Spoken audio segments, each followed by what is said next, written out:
And we're on. Okay, hi everyone. Hope you're all doing great. With me today is Jim, the tabletop engineer. How are you doing, Jim? I'm good, Carl. How are you? All good, thanks. So let's just say hello to everyone in the chat, and then we can start talking about you. Okay? Sure. So hi Charlene, hi Dungeon Matron, good to see you. Lawrence Davies, Mia, and hi everyone. Hope you're all doing great. So Jim, how have you been? I know you've been to Mace last week. Yeah, I was at it was Mace, and the original creator or the owner of it, we lost him last year to cancer. His name was Jeff. So this year they renamed it temporarily Jeff Con. And then next year they're changing it per his request. It will become Mythic Con. Two C's, one at the end, one at the Meeting start. con. Okay. Mythic Con. And yeah, I just got back from there last weekend. Okay, I've seen some of your coverage of that, and that looked like great fun. It was. We got to get you there. Yeah, hopefully one day. Okay. It's a bit of a swim, but hope to be able to make it. Yeah, for Malta, yeah, I can see that. So, how about you tell us a bit about yourself, like where you started gaming, how you got into crafting, and that kind of thing. Whew. All right. Wow. So I have been gaming since I was in sixth grade, which here in the US, that's about age 10, Okay. 10 or 11. And I started playing role playing games like Dungeons and Dragons and Metamorphosis Alpha, Gamma World. Some of those might ring a bell. And played pretty much through middle school and high school. Got out of it in college. Well, I played a little bit in college, but not as much as I would have liked. And then it took me a while after college. I got into working and got my career off and running, and sort of had to put the gaming on pause, you know. Yeah, I know exactly what you mean. Um, so there was a good 10 to 15 year pause there, and a lot changed both in the gaming world and in my own interests. And I tell people one of my earliest memories of gaming, and it wasn't really me doing the gaming, was I was in fifth or sixth grade, 10 or 11 years old, and my dad took me to a local store. And there was this group of men there playing a war game. They had this big table that was covered in sand, like real sand, and they would use tools to like turn it into a terrain, like a hilly Oh, okay, terrain. okay. Yeah, and they had little metal soldiers that were painted, and my dad saw my fascination with it, and he left me there. He's like, "Do you want to stay for a little while, and I'll come back and get you and do some shopping?" I said, "Yeah." So he left me there, and my earliest memory is watching these men, and most of them were like retired military because I grew up in a military town, and they were playing this, and I don't know what they were playing, but they were having a great time, and they were arguing over the rules, and it never really that memory sticks. And it wasn't until I got back into gaming that I started getting away from role playing games. Now I still play role playing games, and I do love role playing games, but I would say role playing games make up about 20% of my gaming, whereas the other is war gaming. But the nice thing about playing RPGs, where I'm mostly the GM, and war games is I like to make things. I'm a maker. And so once I had the finances, the skill, the time, and the interest, my interest in making terrain and things for my table, whether it be an RPG or a war game, it really spiked. And I, the reason I made a channel, I made the tabletop engineer channel started because one of my sons really liked seeing the stuff I was making, and he wanted me to make a YouTube channel. And I was familiar with YouTube, but I didn't know what was involved. And so he convinced me. He's like, "Yeah, you need to make a YouTube channel." And if your child, and I think at the time he was about 8 or 9, Okay. maybe a little older, when your child wants you to do something and it's within your abilities, and it's something that you think you can do together. You jump in, and so I jumped in, and of course, right immediately he jumped out because he didn't like to be on camera. So he's the one who makes me wear, and I don't have them right now, but normally I wear a pair of goggles because he said, you know, I wear goggles in my workshop, but not those goggles. I have different ones. But he picked those out because I had a bunch of different styles of goggles. And he's like, I want you to wear these when you're on video. And he made me promise. I was like, okay. So I've held to that mostly. I do most of my videos with the goggles. So that's where people sort of know me as the tabletop engineer, the guy with the goggles, the guy that makes, you know, terrain and stuff like that. So I've been doing it now. The YouTube channel's what, 5 or 6 years now, and still enjoying it, still making terrain and just having a good time. Yeah, we were talking earlier, and you mentioned that you have a background in engineering, and that how far does that carry over into your crafting? Because I know some people like to work with detailed plans and stuff like that. Other people just like to freewheel it. And how do you work usually? Well, my background is industrial engineering. So I studied, you know, manufacturing, machinery, workflow, robotics a little bit. You know, got my fingers in a little bit. All engineers, at least at the time I was in school, all engineers, no matter your specialty, you were required to take at least one semester or one class in drawing. Like they called it. I just went blank on it, but it was drafting. Okay. And we did it with pencils and rulers. And it was about the time I was finishing up engineering school that the software known as CAD, computer aided design, was getting into the college university area. It was so expensive that the only people who could really afford it and learn to use it were businesses. But the universities started figuring out that CAD was powerful. And it was right when I was getting ready to graduate that a class was offered in the basics of computer aided design. Okay. It was rudimentary, it was very basic, not very advanced at all, and I took it and I enjoyed it. And that class alone, CAD, has carried over into my hobby because you know, you have to learn how to do measurements, calculate angles. If you're making a 3D object, you have to understand a little bit about structural integrity and you know, yeah, I mean, it definitely didn't hurt to have that as a background.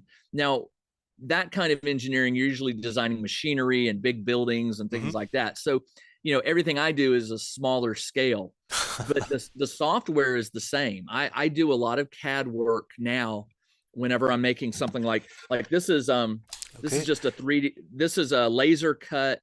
Hang on, let me bring it up This on the is my screen. med bay. Okay. That's my med bay. And you know, it's you know, got an inside and doors, and this was all done digitally before I ever, you know, cut it out and put it together.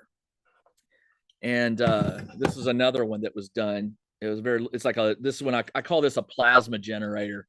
It's just a, you know, simple little object, 3-dimensional, that I designed within the software. All right.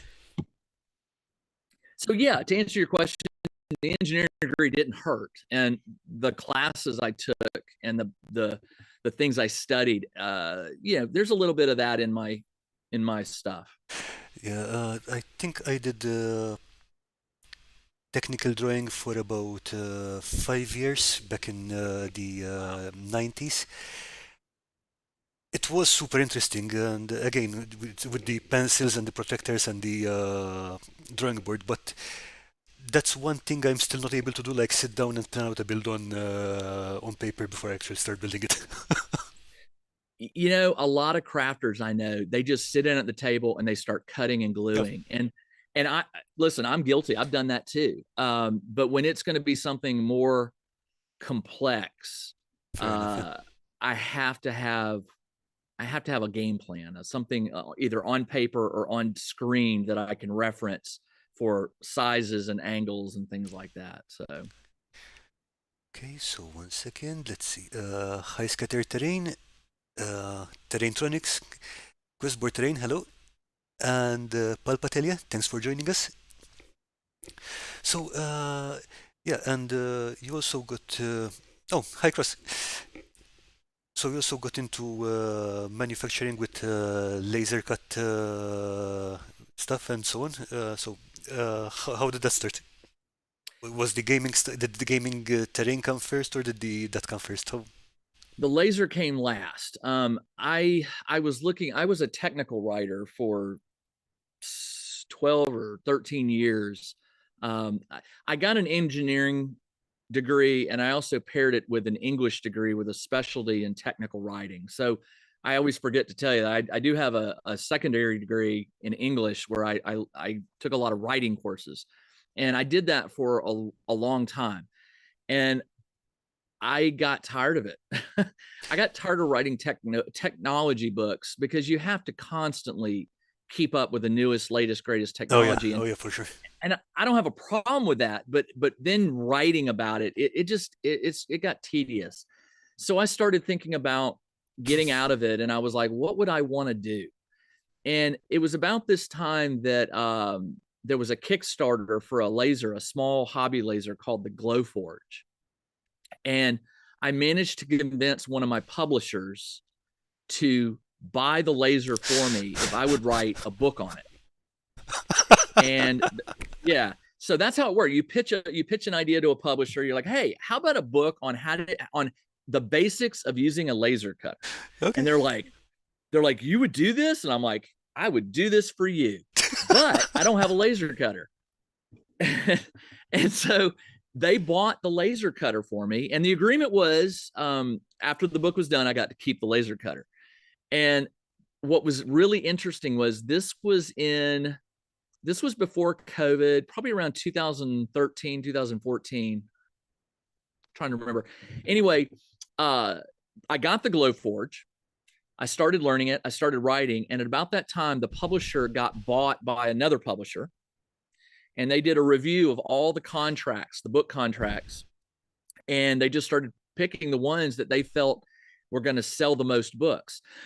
And they were very nice about it. They said, look, we love the book idea, and maybe in 5 years or 10 years, but right now we just don't see enough people with laser cutters, which was true.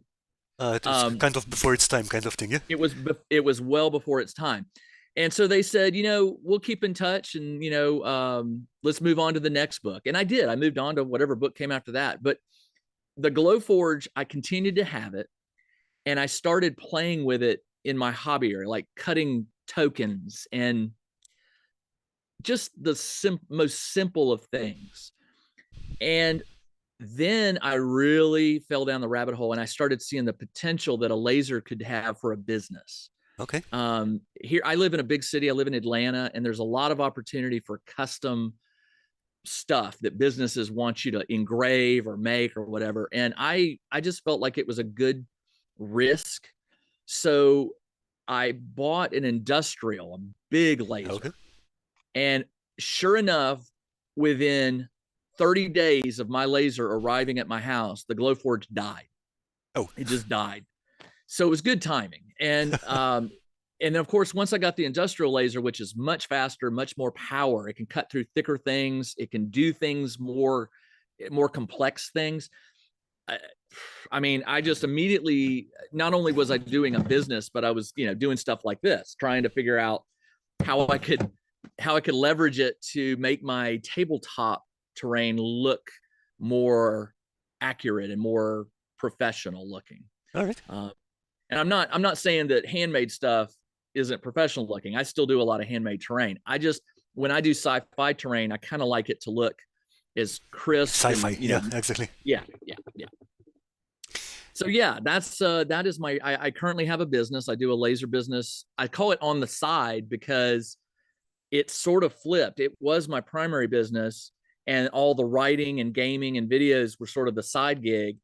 And now things have kind of swung, and now I'm doing more with I produce a magazine called Delver. I do videos and things. And so the laser has sort of it's I won't say it's part-time, but there are days it's like part-time Okay. compared to the gaming stuff. I'm very fortunate. Yeah, definitely sounds like an interesting journey so far with the stuff. Yep. Okay. I see that DM Scotty has joined us. Good day, sir. Hey, Scotty. Okay, Stefano from Chimera Gaming, Tina Martins, hi there, and Robert Evans. Good day, sir. Hello, everybody. Oh, and Lawrence Davis. Hi again. So, you mentioned Delver, and I was looking through your site, and you do have you did quite a few magazines here and there, yeah?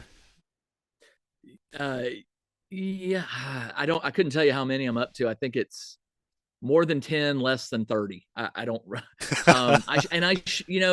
that's bad. I should know exactly how many zines I have for sale, but right now I'm just producing them when I can. And, it's funny when you're a crafter game creator, creating printed content is not a big jump. I mean, you just mentioned DM Scotty's on board. Yeah. Scotty wrote his Easy D6, and I cannot tell you how many people were just blown away by that system at Jeff Con last weekend and got to play in it. And of course, Scotty has this thing where he likes to kill me. He, 2 games, 2 deaths. He's 2 for 2, and it's just funny. It's a great. I tell people like you, Karl, that if you're a creator, if you just have this desire to make stuff and take stuff out of your head and get it out, you probably have a book in there, or a game or some sort of written content that you could get out and make available. So. The question I wanted to ask you about that was how does it work with printed material, like a magazine format as opposed to a blog or uh, a blog or an online thing, like digital, because Yeah. print magazines have been dying out slowly over the last few years. They have. I'm one of those old school guys where if I get a PDF of a rule book, I want to have a print copy as well. But I sell anytime I do a Kickstarter for one of my zines, easily 30 to 40% of the sales are just digital copy. They don't want a print copy, and that's fine. But it's the same. The writing is the same. I mean, if you're going to create game content on the internet or on your Hmm. blog or whatever, you still have to type it up, right? It's Yeah, still for got to sure. be formatted in a way that readers and players can enjoy it. The print aspect just adds a few different hurdles. You've got to deal with printers, and you've got to deal with shipping, and you've got to deal with formatting, which formatting in both ways. But when you deal with a printer, printers have rules for how documents must be sent to them, like margins and areas that must be left blank and things like that. So there's a learning curve to it, Hmm. and you can skip that learning curve by just there's a lot of companies out there that are popping up that will take your written content and they'll help you get it ready for print. I think of a service like Fiverr, Hmm. fiverr.com. They there's people popping up on there that will help you take a digital creation or document of yours and get it into print. So depends on how much you want to learn, how deep of a dive you want to go into that rabbit hole. The thing with what I'm finding more with this hobby, especially, is that I keep getting sucked into these side hobbies. Like you learn to do this thing, now we have to learn to do graphics editing and 3D modeling, and then you do typesetting, and which don't get me wrong, it's a lot of fun. Yeah. It's funny. People have asked me, they're like, man, you need to improve your like video quality or your editing and your angles. You need to have multiple cameras and stuff like that. What way? And I get it, but my pushback has always been, I can either make better videos and deal with all that and make fewer of them because of the time it takes to edit and piece together, or I can just do what I'm doing. And I got into this to share my hobbies with other people, not to make money, but just the technical writer in me, the trainer in me.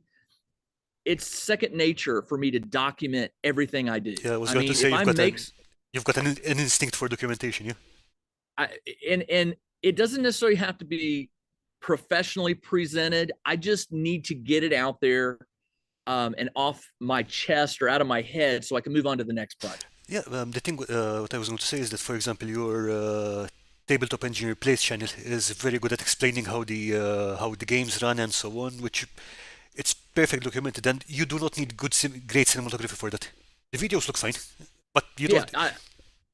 my camera angle probably changes every time I play a game. Yeah, but I mean, what's the point of? Do you need six different camera angles of a die roll? It's like, I think about, there are some games that I would really, really like to have like a professional editor, like do something with it and do like sound effects and music and different angles and stuff. But again, it all comes down to how much time in your day do you have to devote to stuff like that.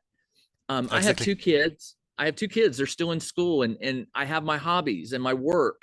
And so my time, I have to pick and choose where I devote my energies, you know? Oh yeah, for sure. So Lawrence Davis is saying, I'm old, I prefer a hard copy. No, I totally agree with that. Hard copy forever. And yeah, Scattered Terrain is saying, side hobbies are really danger, real danger. Yep, they are. So, going back to your builds, if you had to pick one, what would be your favorite build you've done? My favorite build, Yep. man, every time y'all hit me to pin down something, and you know, all right. I do have favorites. Like Okay. I have a favorite sci-fi build. I have a favorite fantasy build. But they're kind of like your children, you know. It's like it's hard to, I mean, sometimes. and we, and we can go over all of them. Don't worry.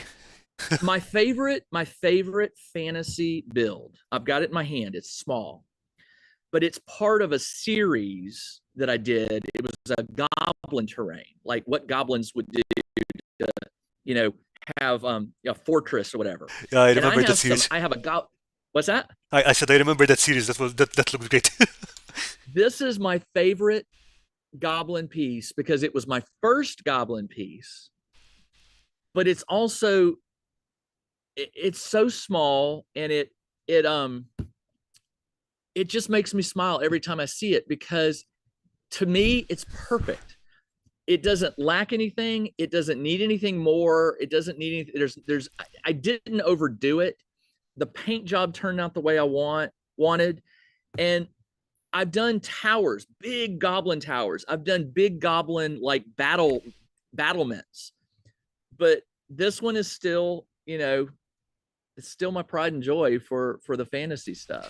I mean, And the one great thing about a project like that is that even if it's small, it's a piece of terrain on its own. It's standalone, and a beginner could just start building it, just keep adding stuff to it, and at the end of the day, okay, I made this thing, which is I a great thing to have. I videoed I think I videoed every part of this process so that you could, if you like this and want to make it, it's not going to look, yours is not going to look 100% exactly like this, but it's going to be close if you follow my instructions, or you modify it and make it maybe you want it taller or wider.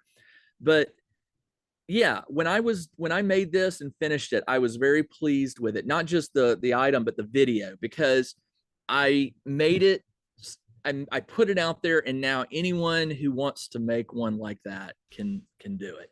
Okay, Now, sci-fi, you know what I'm reaching I for. know where you're going. You know where I'm going. This one Du- du- was du- du. this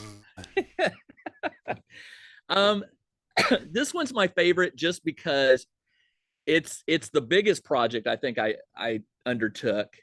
It it it really um it really pushed me skill wise and just patience wise, because I knew it wasn't going to be perfect. And when you get in close to it, you can see errors and things like that. But when you look at this thing from afar, If it's on a uh, table, it's like, whoa. And I was at a convention this summer. I was trying to play a game of Stargrave with a friend, and this was the centerpiece on like a 3x3 gaming table.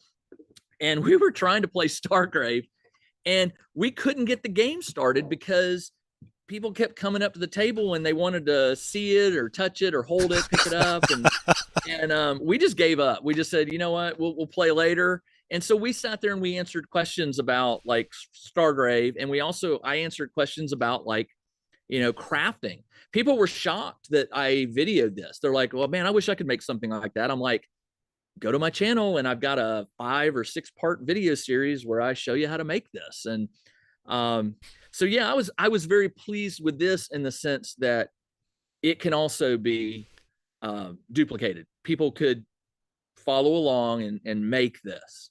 And so I'm pretty happy with how it turned out as well. Yeah, for sure. I mean, I remember the only commercial model of the Thunderhawk that was available was a limited run, if I remember correctly. It's like what, $1,000 US? Something like that. I think it's about 2,000 these days because they don't make them anymore. But yeah, it's expensive. That's crazy. Wow, I didn't know that. And it's a massive chunk of lead, I mean. So I didn't even know what it was. There's a magazine here in the US, I think it may be overseas as well, called Make Magazine. yeah, And yeah. there was an article years ago, like 10, 15 years ago, on hobbyists who make terrain for the games they play. Okay. And there was a photo of the Thunderhawk in there, but it didn't have a caption or anything about what it was or what game it was. And that photo stuck with me for years. And I went back to it and I saw it. And what I did was I took a photo of the photo, and I went to Google. And if you go to Google Images, you can drag an image into the search bar and it will find similar images, or it'll find that image. And all of a sudden it popped up and there was all these Thunderhawks. And that's when I got educated in Warhammer and what that ship was. I never knew what it was. Yeah, and I mean, like, you can people say a lot of things about Games Workshop, but their designs definitely stick with you. They're definitely very iconic. I mean, it's eye-catching. I mean, I love their ships. I don't play Warhammer, but the terrain and the ships, the vehicles and Oh yeah, things that are in that, oh, man, they make some really cool stuff. The tanks are incredible. yeah, for sure. Speaking of Stargrave, what else are you playing? I know that you were doing some 5 leagues from the Borderlands games on your channel. Yeah, I have a channel called the Tabletop Engineer Plays. It's a spinoff of the Tabletop Engineer, and it's where I host videos of me playing games. And I'm the only gamer in my family. I have 2 boys and a wife. Neither one of them really enjoys the hobby like I do. My youngest will sometimes play a war game with me, but they're really into video games. And so I've had to sort of find ways to entertain my gaming, my inner gamer. And I can go to a game store and find an opponent. The problem is a lot of the times when I can do that, the game store's closed. It's late at night, or I get you. I totally feel you.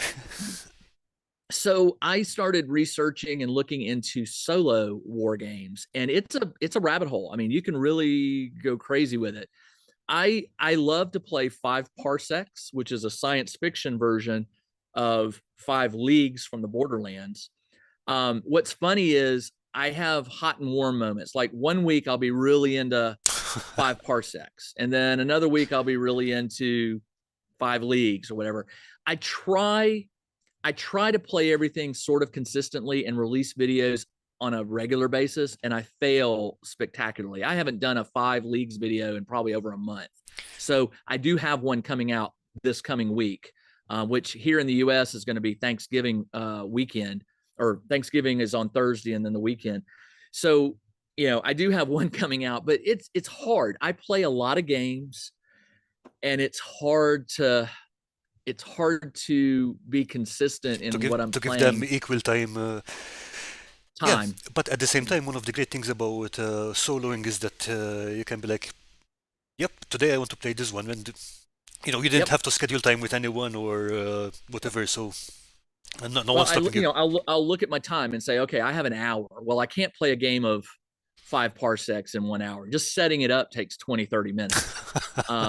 Yeah, so I have a mix of war games and a mix of board games that I like to go to, when I have the itch to play a particular genre of game or something like that. Okay, let's see. Scattered Terrain is saying, I'm making terrain for 5 parsecs right now. It looks like such a great fun game. Scotty said that. No, Scattered Terrain. Oh, scattered terrain. 5 parsecs. I love Stargrave. Do not get me wrong. The author Joe McCullough is a friend of mine. I consider him a friend, and I love his games. I play them when I can. But Stargrave, even though it has solo rules, it's really a player versus player game. You're meant to play it versus an opponent. I guess so. 5 parsecs was designed from the ground up to be a solo sci-fi skirmish game, and it is so fun. I play it. I want to play it all the time. I don't have all the time to play it, um, but 5 parsecs is interesting. You have your battle, but there's a story part before the battle where you make random rolls and it sort of tells what your crew is getting ready to do. Okay. And then when the battle ends, there's this section of the game where you roll up the post battle things like injuries and what you find on the battlefield, and it tells a story. And so when you take all 3 parts, the pre-rolls, the battle, and the post-rolls, and you put them together, and that's just one turn, one campaign turn, and then you do it again and again and again, and it's fun. Your ship is and your crew or the story is developing, and their characters are developing, and their skills, and the enemies are getting more dangerous, and it's a crazy game. And Ivan Sorensen, who is the creator, man, he really scratched an itch that a lot of people. That game is very popular, and he scratched an itch that a lot of people, I think, have found the solution for. Yeah, I remember the first time I saw that mechanic was in Necromunda and then in Mordheim, talking back in 1995 and then in 1999. And Okay, the whole narrative campaign thing just kind of blew my mind because I was just used to play a game, okay, go home. right. Next week, play a totally unrelated game. But the chaining of campaigns together was like, boom. Well, the narrative games, the narrative games have allowed players who can't maybe spend a fortune on large armies. Hmm. Narrative games have allowed us to pull in and these skirmish war games, these smaller war band size, like 5 to 10 miniatures. Most people can get 5 or 10 miniatures and paint them up, and even if they don't have terrain, they can drop books and things on the desk and stuff. But the rise of the narrative war game, I didn't realize it went back that far, but it really, for those people who just aren't into the tournament play, like play a game, Yeah, win or lose, play a game, win or lose. If you're looking for a little more to it, you can't go wrong with finding a game that has a narrative component to it. yeah. You're talking about McCullough, is that right? McCullough. That's the same person who wrote Rangers of Shadow Deep, yeah? Oh, McCullough, Mike. McCullough, Yeah, Joe sorry. Yeah. McCullough wrote. He did Frostgrave, Stargrave, Rangers of Shadow Deep, which is a cool I game, and I love need that to one. get back to it. I got up to scenario 3, and I haven't played it since, but I need to get back to it. Yeah, he's a man. He puts out a lot of games. Yeah, I He, mean, he he's is a a hell of a designer. he really is. I loved that when Stargrave came out. Um, it was so easy and fast for me to immediately start playing it because many of the mechanics were the same as Frostgrave, but what was different was what made it a unique game. And I go back and forth. There are days where I just really want to play Frostgrave, and then there's days where I really want to play Stargrave. So, let's see. Dungeon Matron is saying, my husband spends hours on Crusader Kings 3, but I think he would rather play Dungeons and Dragons.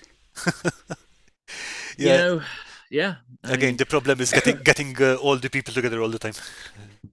Dungeons and Dragons has a soft spot in my heart because it's one of the very first RPGs I ever played as a young kid. And back then we didn't have terrain. We just did theater of the mind. We described what we were seeing or doing. But playing Dungeons and Dragons these days is like, it's an experience in itself, because if you have a GM who's throwing out terrain and you have miniatures and there's 3D like levels and lights D&D and can be sounds, really, yeah. So let's see where we're. Yes, quest board terrain. I'm in a similar spot. My friends live far away, and we can't play together much. Yeah. Happens. So that brings me to another thing. I mean, like, I think we're seeing a bit of an uptick in digital gaming, where we're playing like tabletop games but online. Yeah. Still not sold on it. I mean, like, I guess it's necessary in some cases, but there's nothing like having the actual terrain in front of you. It's and the people in Yeah. the same room as we were talking about earlier. I during the COVID lockdown, I did some online gaming. I did some online RPGs. I did some online wargaming. It yeah, it's a different animal. The online wargaming just didn't do it for me. And I and you know what? I am 100% certain that there are tons of gamers who play online and that is the only way they really want to play, and that's fine. But me personally, I like to sit around a table, either with my friends or with my own terrain, and I like to roll physical dice. Oh yeah. Um, I like to write. I like to document in a notebook what's going on with my characters, that when I do the solo games. And when you're playing, to me, when you're playing an online game, you are moving miniatures and there are virtual dice to roll and things like that. But to me, it's like, okay, why not just go play a video game Exactly. Yeah. like Baldur's Gate or Neverwinter Nights or something? And Yeah. yeah, I mean, I think that's part of it is the direction that one D&D is going, which is rather heavy on that. But again, it's getting that close that you might just want to play a video game instead. yeah. I don't know what's going to happen in the next 2 or 3 years. Next year is the 50th anniversary of Dungeons and Dragons. Oh, well, sorry. I don't know. When they roll out, is it one D&D or D&D one? It's one D&D. One D&D, yeah. One D&D. When they roll out one D&D, it could be one of the biggest flops, or it could be a huge resurgence for Wizards of the Coast, with players finding a better, what in their minds, a better way to play the game. I just don't know. Yeah, but I mean, like, I hope it does well. But the thing is that even if it doesn't, then the old books are thriller. Yeah. Now, I have quite a few friends that are worried that when one D&D comes out, they're not going to be able to get printed books, or if they do, they're going to be out of date, very quickly, because of the live nature of the online version of D&D. I wrote an article on my blog a while back, and it said this is how I feel. I don't care. I mean, I'm not being flippant. I just, when it comes to one D&D, I don't care, because I don't play D&D. I do play D&D, but I play a version called Old School Essentials, which is D&D, but it's an old school version, and that's Exactly. what I play. So that's basically 50-year-old rules with a cleaned up design. So yeah. Yep. And I think I've never played a D&D module that I didn't heavily adapt anyway. So it's like Right. Exactly. Yeah. No, it's well, there is a very good possibility that Wizards will release like books or digital books of adventures that old school D&D players will hear about and say, "Ooh, that sounds fun." And if a conversion isn't available online by somebody, they'll just convert it themselves. oh I yeah, mean, for I've sure. done it. I've converted many a module to other. I've even converted them to other game systems. Oh yeah, So for sure. it is what it is. I think that's part of the fun of Oh yeah. running Oh games. yeah. It's like Yep. you don't just want to use the stuff like it is. It's come on. Yeah. Pathfinder is the big one. I mean, there are so many cool Pathfinder Mhm. adventures I never that really looked into that, to be honest. It's something I haven't touched on yet. that the Pathfinder 1.0, there were so many great adventures released for that game that, that's D&D 3.5 or whatever. You to convert them to 5e or to convert them to old school, you have to do it, but the story and the bad guys and the traps and all that stuff, they put out some great adventures during the day. And if anybody's out there looking for new 5e or D&D adventures and they're like, Wizards just isn't making them anymore, well, go look at Pathfinder. Go take a look at Pathfinder older modules, because they're really well done. Well, my go-to module mine is Warhammer Fantasy Roleplay. You like Warhammer Fantasy, huh? The system is extremely clunky. I mean, like you're not going to play a fight scene that's going to last less than an hour, but the both the setting and the adventures written for it were fantastic. So Yeah. if you take the story, put it in a different system, where I've run it in D&D third edition, I've run it in Easy D6 recently, and I mean the story is good. That's all you need from it. Since Scotty's listening or watching, there needs to be some conversion charts or some summaries of old popular modules, D&D modules, that can be converted to Easy D6. Because I'm telling you, I'm sold on Easy D6. I'm actually getting ready to run it for my son and some of his friends. They don't know. They want to play Dungeons and Dragons. Well, we're going to play Dungeons and Dragons, but the rules are going to be the Easy D6 mechanics, because I mean, it's so much easier to run. And I'm not just saying that because Scotty's on board here, but he really hit a target that a lot of us GMs have been sort of looking for and screaming for, and he did it right. So, for sure. And I can tell you one thing: the whole thing is smoother, but when you get to the wizards, it's so much more fun. Yeah.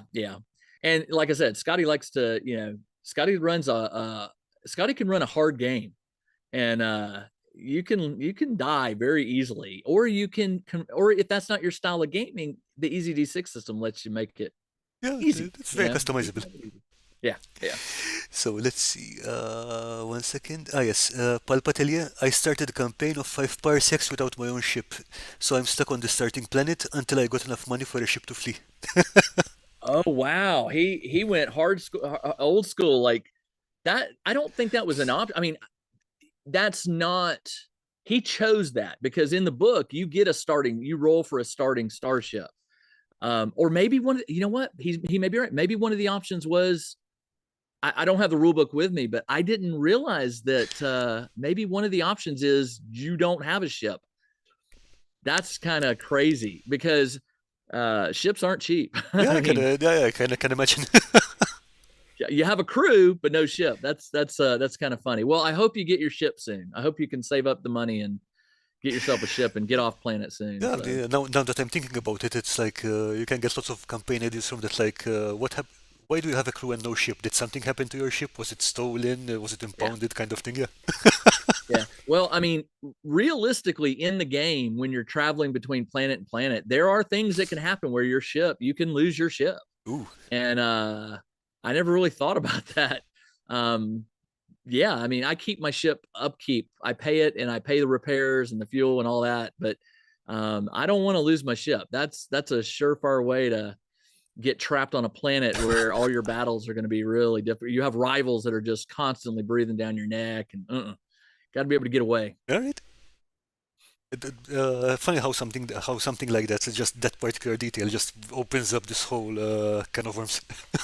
Yeah, I'd like to see videos of that. Like, a 5 parsec campaign of videos where the captain has lost his ship and his crew is stranded, and they've just got to keep fighting for survival. That's a great story. Yeah, episode 1. Dude, where's my ship? Episode 1, yeah. Episode 1, boom, ship destroyed. Okay, let's see. And Earthman Brick is saying there are plenty of solo games now: Fallout, Warhammer Quest, Walking Dead, and Silver Bayonet. Yeah, Silver Bayonet is another one of Joe's games. I did not realize that it had a solo option. Didn't know that. I didn't know that was his too.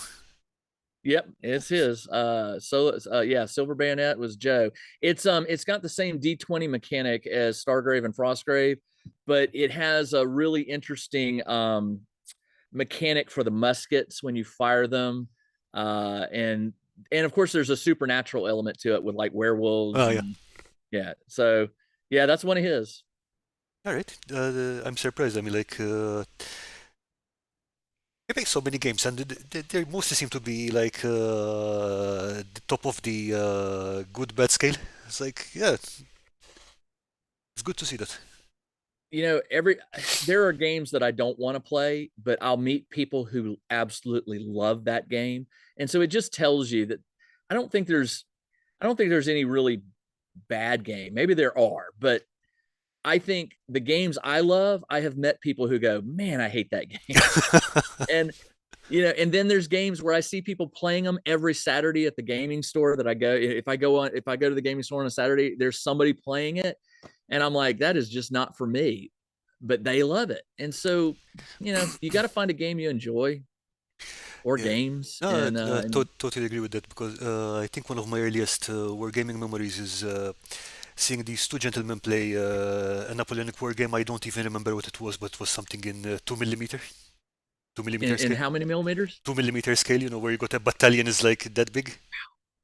That's tiny. Yeah, and they'd just be sitting up at the table smoking their pipes, and they'd probably make a turn in 2 days or something like that.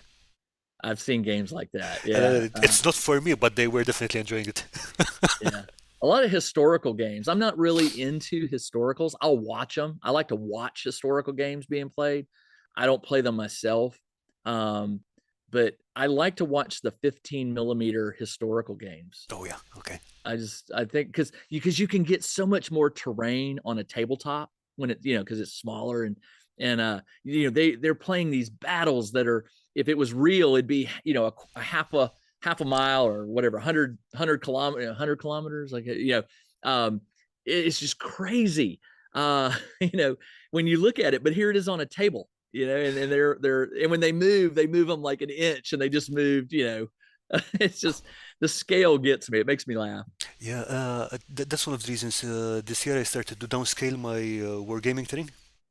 Because, like you're saying, 28 mil is great for skirmish and stuff, but you're not going to get even a a realistically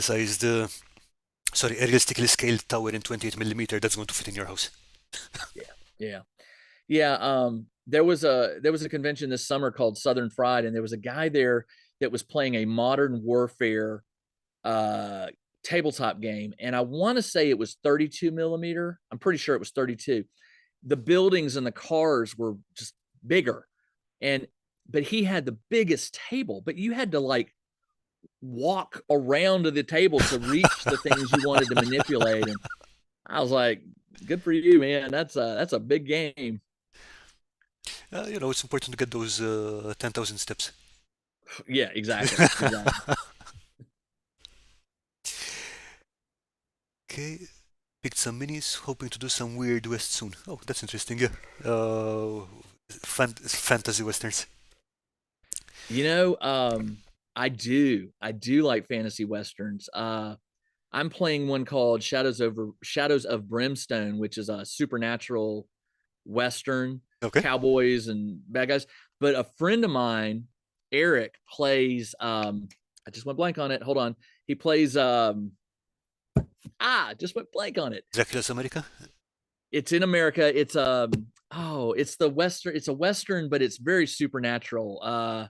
And I just went blank on it. I know of a few of them, but yeah, the ones I remember mostly are Dracula's America and On the tip of my tongue. I just went blank on it. Anyway, you use poker cards, I believe, to or playing cards all right. to do it, and it's interesting. I don't have, I just don't have time to invest in another genre right now. Shadows is a board game. It came already with like miniatures and the maps and stuff. But if I had to go start making Western terrain, I don't. I mean, don't get me wrong, it would be fun. Um, but I just don't have the time. Okay, let's see. People are throwing down names here. So Earthman Brick says Wild West Exodus. Sean Raider That's it. says Thank you. Savage Worlds. Wild West Exodus. All right. Yeah, I think that's the one he plays. I'm pretty sure. Yeah.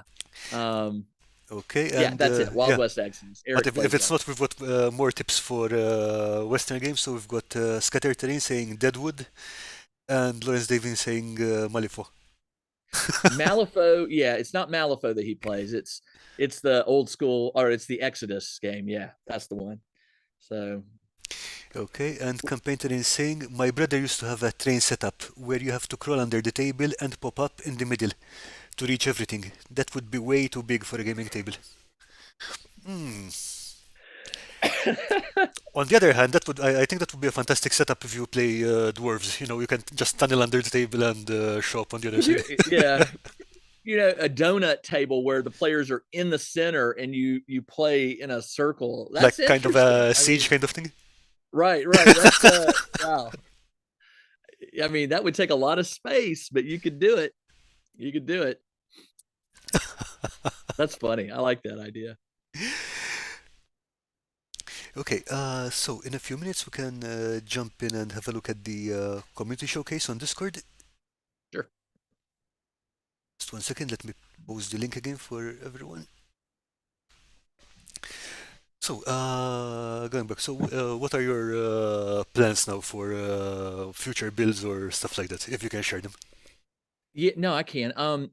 What I'm doing now, I'm moving away from crafting like pre-recorded. Hmm? Now what I'm doing is live crafting. So on Sunday nights, Sunday at 8 p.m. Eastern here in the United States, 8 p.m. I'm not sure what that is in your time, Karl, but That would be, let's see, probably two in the morning, unfortunately. I was gonna say it's gonna be in the morning. At 8, but I record it so you can watch it Oh, later. yeah. But I've reached a point now where I hate to say it, I've kind of got the terrain I want. Now, every now and then I'll need something and I don't have it. And if I want to make it, I'll make it. But I find that when I do the live crafting, it scratches two itches. I'm getting to make something, but I also get to do it with live viewers who can talk to me while I'm crafting. They'll hit me with questions, or they'll just have private, little side discussions, and I'll check in with it. But I've learned that when I do the live crafting, it holds me to a schedule. If my viewers know that every Sunday at 8 o'clock they can come online and find me crafting. All Now, right. I did miss the last few weeks because I was out of town once and then I was sick once. But I am trying to be like consistent and do this every Sunday except for holidays. And so tonight I'm going to be doing it at 8 o'clock. All I'm right. going to be here crafting. Oh, I'm sorry. Tonight, I'm sorry. I'm getting it all mixed up. Sunday nights is painting live. Wednesday nights is live crafting. I knew there was something wrong with that. Okay. So tonight at 8 o'clock, I'll be painting miniatures, and on Wednesdays I do the live crafting. Okay. Lawrence Davies is saying I was on your live stream last week. Who was that? Lawrence Davies. What's his? Oh, you know what? I do remember. Yeah, I think he was his first time coming on. Am I correct? I think he was the first time. Okay. You know, that's one thing that a skill I still have to develop. I cannot follow a conversation and Oh, build no something at the worries. same time. No worries. Yeah, people are finding it little by little. It's never a big audience. I never have hundreds watching. I mean, maybe one day, but and I don't and the problem is if it was hundreds, I could not maintain a conversation with them, right? Yeah. So it's usually 10 to 20 people, and that's enough for me to like take a break, check the comments, come back and start doing some crafting and but right now I am crafting some dungeon tiles for a special project that I've got coming up. I also, a friend of mine, and I'm going to give a shout out here. I have a friend here who's his name is Mac. He makes dioramas for Oh, all right. wargaming. He makes these 2 foot by 2 foot, or I'm not sure what that'd be about a meter by a meter, right? Pretty A much, yeah. little bit Just smaller, short of that, but just yeah. short of that.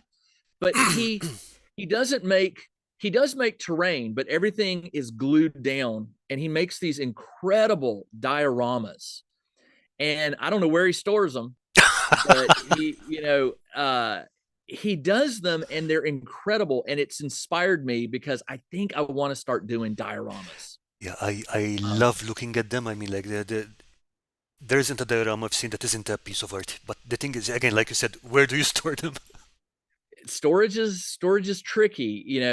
It's got to be for a game that you maybe play a lot if you want to get a lot of use out of it. If it's a one shot, I don't know, Eh. but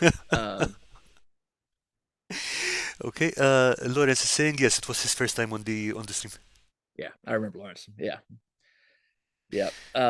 It's fun. I like doing live painting. I like doing live crafting because it just sort of it holds me to a schedule.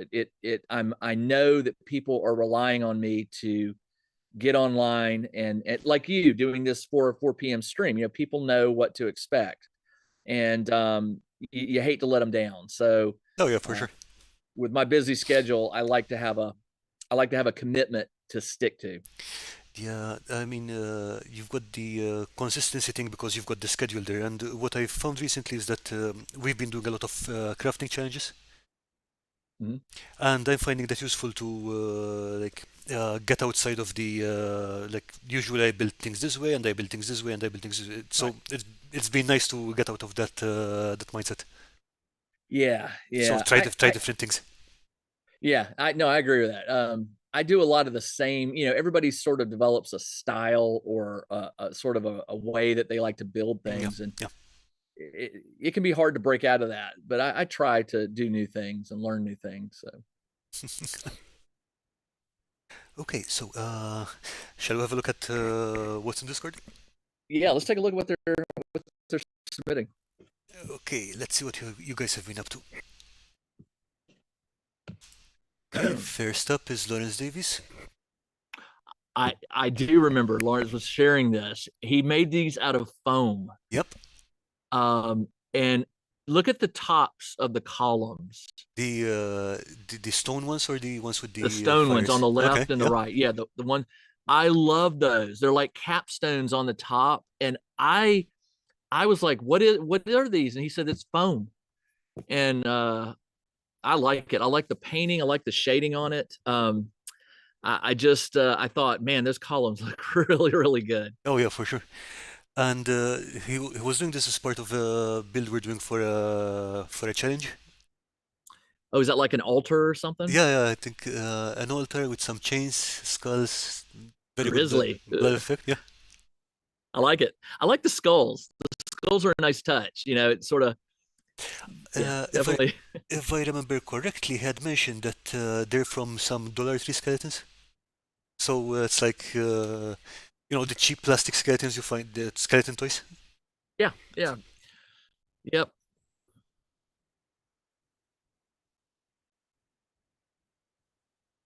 Yeah, so Another, I'm definitely another looking for shot of the. the finished shot would because he built a whole set around this and that's some really good stuff. See, this is the kind of stuff I would make and keep when I do Frostgrave or like anything where you're being able to move things around so you can change it up. The Yeah, yeah. board is I've got a board like that. Everybody should have like a gridded baseboard that they can use as their dungeon or whatever. And I don't think those columns and things they're probably not glued down No, no, because I imagine it's all modular. yeah, it's great. It's good stuff. It's very good stuff. Okay, moving on. And Earthman Brick has made his rock grinder.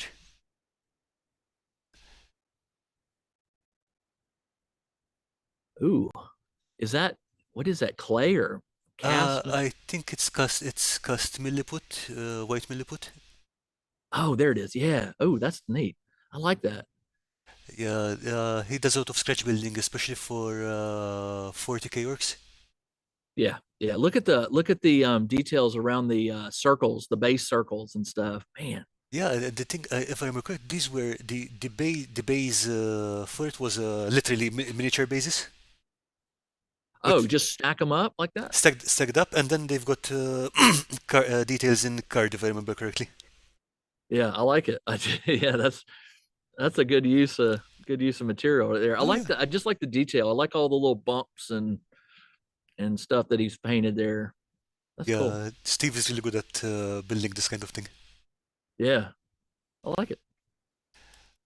Okay, next up, Steve's paintbrush. Oh, nice. Yeah, Steve is like when it comes to painting, dude. I like those. Man, those look good. And if I remember, I, I love it when people take pictures of their miniatures with a background like that. You know, like oh they yeah, yeah, they yeah. they they frame it as a scene. Yes, yes. And I don't do that, and I got to get better at that. I think it is a great way to present your miniature painting. It doesn't steal anything away from the miniatures. You know what the focus is, but that looks so much better than, say, a background of like paint jars and brick, Oh yeah, of a for sure. wall or something. I mean, mostly I just use a black background, but yeah, I should definitely do something like this. Yeah, I need to start doing that more, man. That's pretty nice. Very nice. Yeah, I really love the. I think the miniatures are from a new Kickstarter that he mentioned. But yeah, I think we've got stuff like an executioner, a priest or something, Yeah. a hanged man, town crier. And I mean, even the bases are good. I mean, to Oh put the yeah, yeah, grass on there, and oh and man, stones and stuff. Yeah, I need to up my game on my that's one thing I neglect on my minis is the bases. I'm bad about it. yeah. I was surprised at how much of a difference bases make. Yeah, Okay, Stefano from Chimera Wargaming. that looks spooky. Oh yeah, it does. It reminds me of one of the creatures from Easy the Six. I forgot what it's called, but it's the skeleton with all the gooey stuff inside it. Yeah. That's nice. That's is that the same painter or is that a different person? Different person, different person. Okay. Yeah, I like the look of it. I like, it's funny. You don't, I can't say this in general, but I do notice that I see a lot more square bases over in Europe and outside of the US, and fewer square bases here. And I will tell you, I like square bases. Um, Mainly because they follow the lines of a gridded like battle mat or whatever. Okay. But we don't here in the US, I don't know, we don't do square bases very often. And I don't know. The thing is, I like them. I do prefer round bases because they kind of look nicer. But I see what you mean about the grid kind of thing. Yeah, I mean, I use them mainly because that's what you find in the stores or what you 3D print. But every now and then I'll see somebody at a game store with just like all square bases, and it really draws your attention because you don't see it that often. Yeah, I guess I it like does that. become unusual. The thing is that I think most of the square bases were original for rank and flank style games. Hmm. And Yeah, yeah, definitely since Games Workshop kicked out Warhammer Fantasy, then you don't really get games at that scale anymore, except maybe Mantic and stuff like that. I was gonna say Mantic still uses the square bases for its armies. You're right. But I think they also use larger bases, so instead of having the miniatures lined up individually, you've got like Yeah, 6 or 7 miniatures glued to one base, and that represents a regiment. yeah, yeah. So yeah, individual square bases have become very rare, unfortunately. Very rare. Yeah. Okay, Lawrence is saying Steve can do better with crayons than I could do with the best paints and brushes in the world.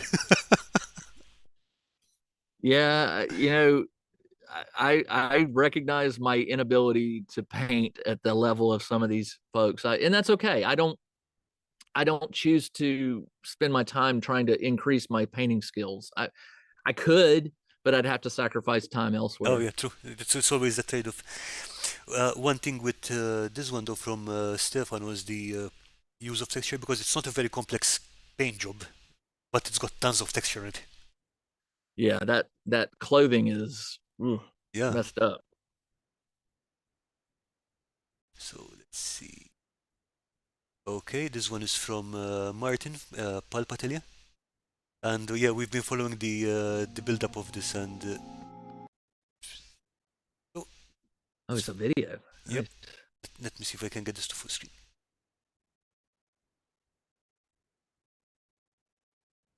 Yeah, I mean we've been Now, watching him build this up over the hangouts and stuff.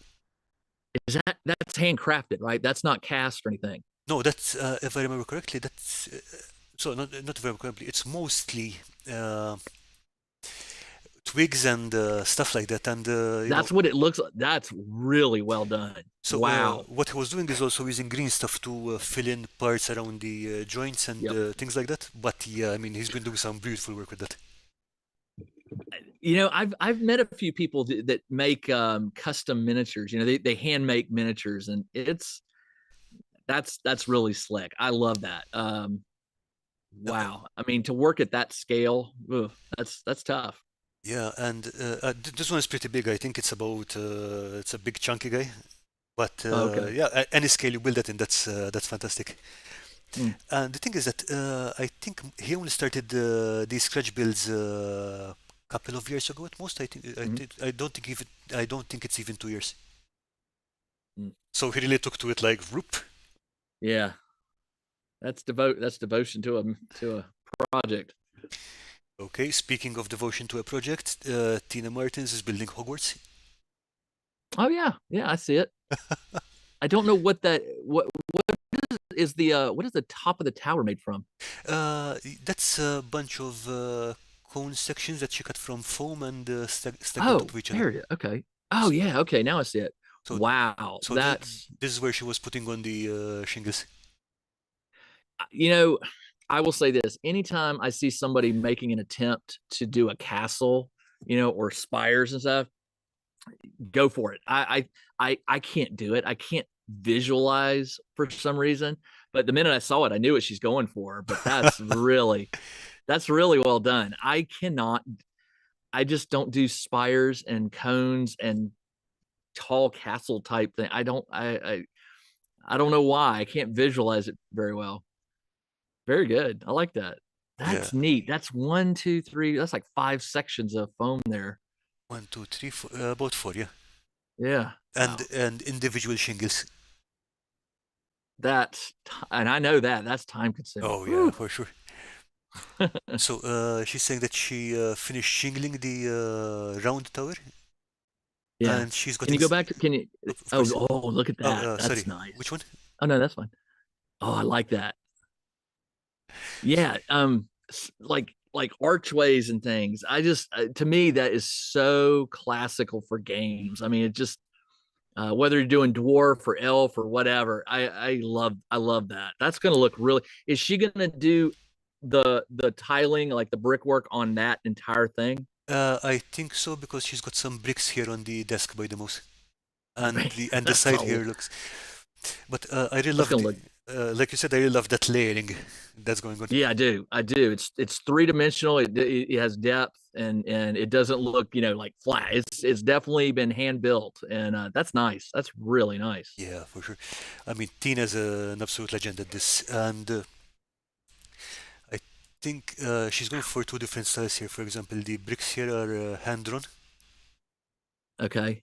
and these ones are definitely down the side here are just individual bricks. So it's going to look really interesting when it's all together.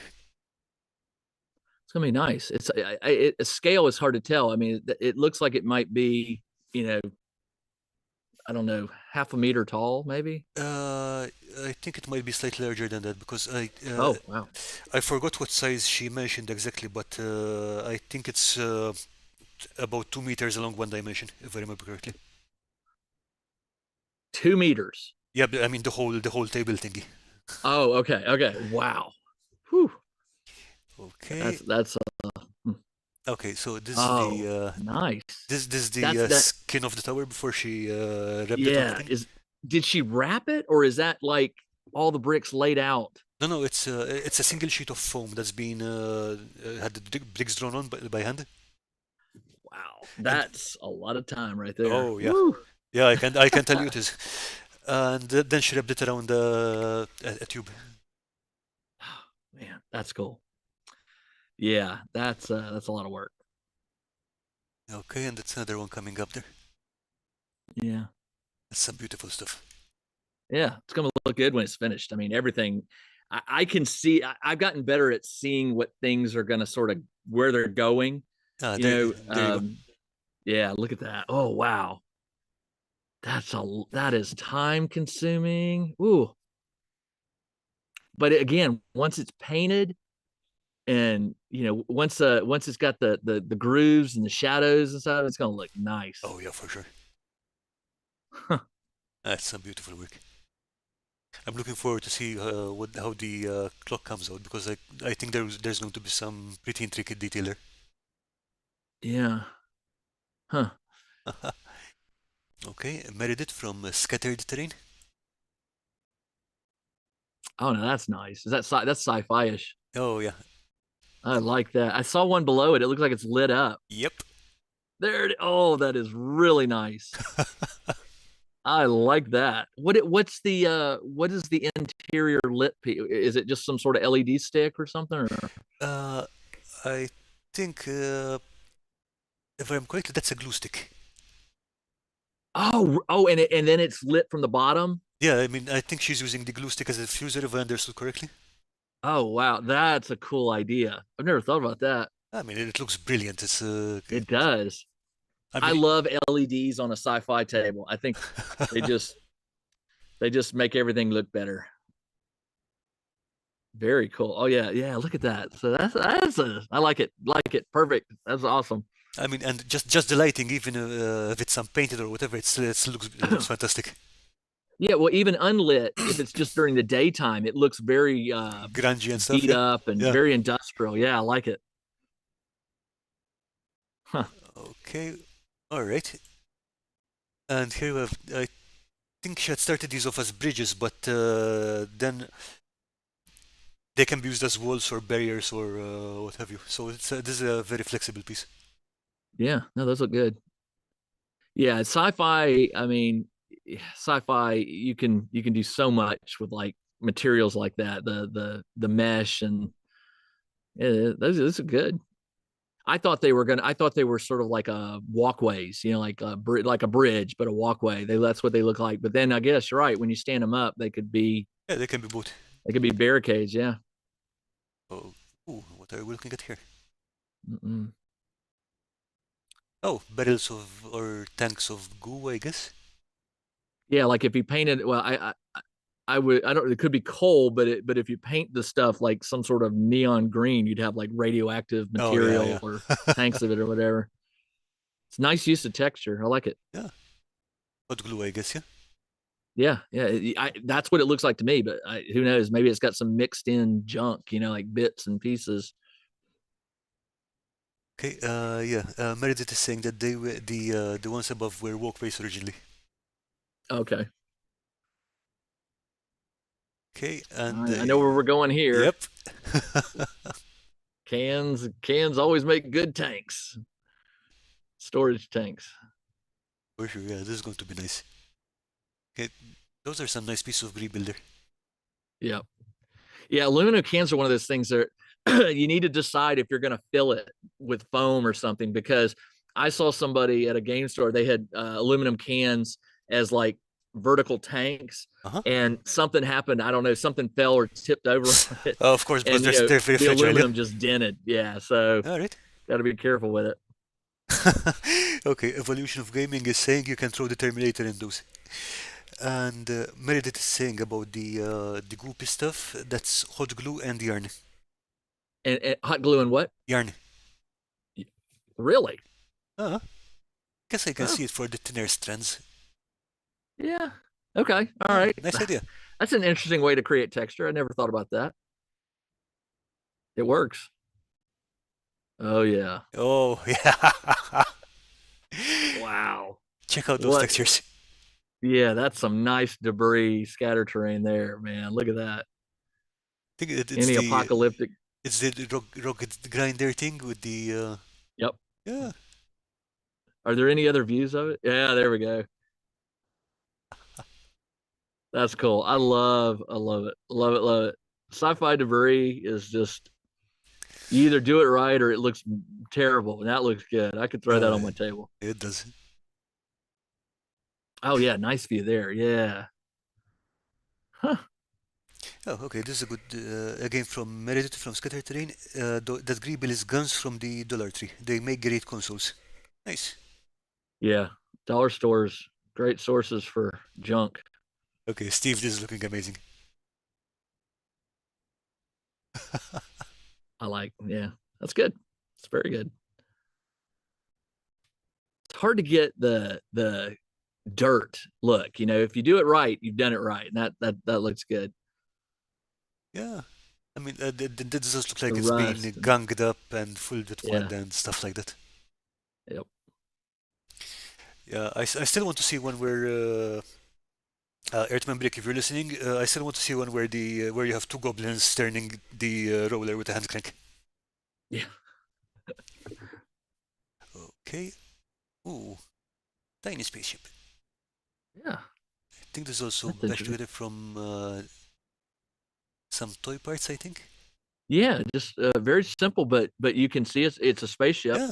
and the parts are definitely junk bits. There've been that's a who knows? I mean, who knows where it came from? But yeah, that's really well done. It's hard to tell if the mat is any indication. It looks like it's about 2 or 2.5 inches, maybe 3 inches long. So it's a good maybe for a game like like what am I thinking of? Just a space-top miniature game like Star Wars or yeah, there you go. With the miniature, there you go. That definitely gives a scale. Or it could be a space skateboard or something, I guess. Mix of fantasy and sci-fi. I like that. It's gonna look good painted if you can prime it and get it done in just a couple basic colors. It would look really good. Oh yeah. That's good. Okay. Oh, okay. Speaking of MDF There we terrain, go. Yep. Oh, look at that. Oh, look at the guillotine. Woo. I forgot which company makes these, but yeah, Steve had a video up earlier about doing these up, like cutting up the edges to make it look more like wood and that kind of thing. Yeah. Yeah. That's one thing that every GM should have in their collection is a collection of like village type terrain that you can just a blacksmith, a job board, the what do they call that thing that where you put your head in your head? The stocks, The gallop, the what? the stocks, yeah. Yeah, the stockade, and then the wagon looks great. I love the wagon. That looks really good. Yeah, that's something that if you can't make it, you could probably find it somewhere and paint it up. But also very easy to make these kinds of things out of just foam or chipboard and stuff Oh like yeah, I that. mean, especially things like crates can go everywhere. Yep. Yeah, but especially like the paint job on the forge or the oven here, whatever it is. Yeah. Good Nice. stuff.